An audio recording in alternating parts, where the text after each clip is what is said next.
大家好，我是阿胖，今天用这1斤鸡爪做一个好吃的，能够做出2种不同口味的菜，非常简单。鸡爪洗干净后，把它放入煮锅里面，向里面加入清水，然后加入料酒，盖上盖子，大火烧开，煮到上面飘着许多浮沫就行了。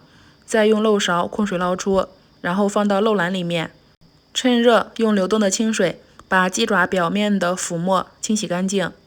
一定要多清洗几遍，洗干净，这样做出来才会洁白无瑕、通透。最后控干水分，放到砂锅里面，再加入和鸡爪持平的清水，不要加太多，太多不容易成型。再放入姜片，盖上盖子，先大火烧开。已经烧开了，大火烧开之后就可以转成小火了，然后再盖上盖子，再煮1个小时。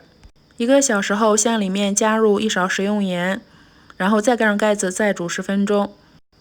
像这样，汤汁变成乳白色就行了。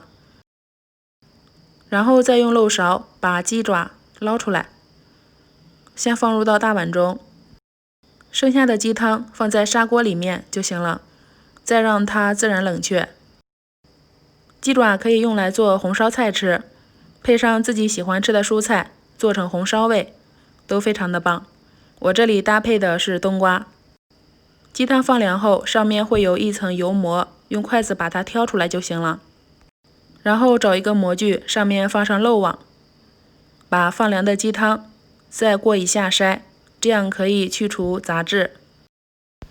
里面的杂质虽然不多，但还是有的。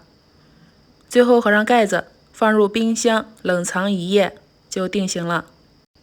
第2天定型后，用手敲容器壁，你会明显感觉到震颤感，弹弹的。取的时候先从一角把空气放进来，这样就好脱模了。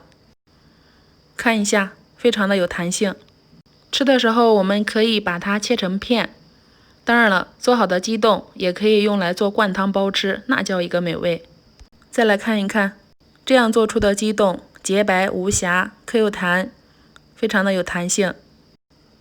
吃的时候我们可以加点蒜末，剪上1根小米辣，再搭配一点香菜，最后加入生抽、米醋、小磨香油，搅拌一下，拌均匀。搅拌均匀就可以吃了，入口凉凉的、滑滑的，还 Q 又弹，老人、大人、孩子都可以吃。喜欢的话就试试吧，这样做出来富含胶原蛋白，美容养颜。我是阿胖，谢谢您的观看。